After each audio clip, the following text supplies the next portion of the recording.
Bonjour à tous, alors on va découvrir aujourd'hui une propriété des fractions. Donc vous avez utilisé les trois rectangles ici et vous avez trouvé trois fractions égales. Donc pourquoi? Parce que ici on a colorié deux morceaux sur 3. Dans le deuxième rectangle, on en a colorié 4 sur 6. Et dans le dernier rectangle, on en a colorié 10 sur 15. Et on remarque, puisque les rectangles sont les mêmes, et qu'on a colorié la même chose, que la proportion est la même. Donc ça veut dire que ces fractions, elles sont égales. Qu'est-ce qu'on aurait pu trouver encore? Par exemple, je ne sais pas si vous l'avez trouvé, on aurait pu trouver 6 neuvièmes. Ça aurait fonctionné.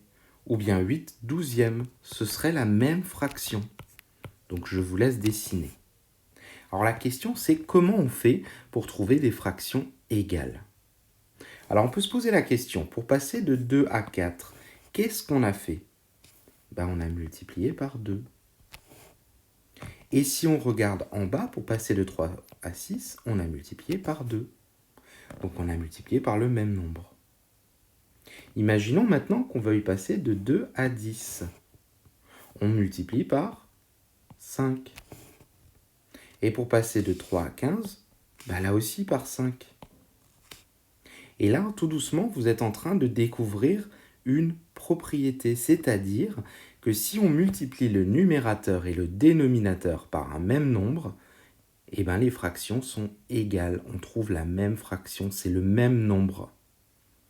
Donc par exemple ici, pour passer de 2 à 6, j'ai multiplié par 3. Et pour passer de 3 à 9, j'ai multiplié par 3. Et donc les fractions sont égales. Voilà. Et pour 8 douzièmes, on pourrait passer de 4 sixièmes à 8 douzièmes en multipliant le numérateur et le dénominateur par 2. Donc, maintenant qu'on a vu ça, on va peut-être pouvoir se poser la question. Alors je gomme, je vais laisser un petit peu, je vais tout gommer, hop, voilà, comme ça c'est joli.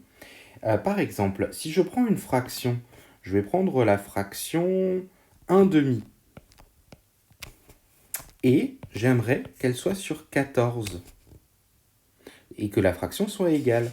Donc, pour passer de 2 à 14, j'ai multiplié par 7. Donc, pour que la fraction soit égale, qu'est-ce que je vais faire au numérateur? Je vais multiplier par 7. Donc, ça veut dire que la fraction 1 demi est égale à la fraction 7 quatorzièmes. D'accord? Et ça marche aussi avec la division. Ça marche aussi avec la division. Par exemple, si j'écris la fraction 18 sur 12 et que j'aimerais la fraction sur 4, tout simplement, pour passer de 12 à 4, on divise par 3. Et donc, pour obtenir une fraction égale, je vais diviser par 3. Donc, ça veut dire que notre fraction 18 sur 12, c'est la même que 6 sur 4.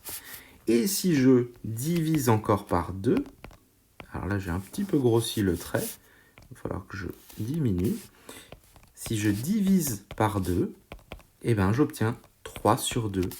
Ça veut dire que notre fraction 18 sur 12, c'est la même que 6 sur 4 et c'est la même que 3 sur 2. Et on dit qu'on a simplifié la fraction.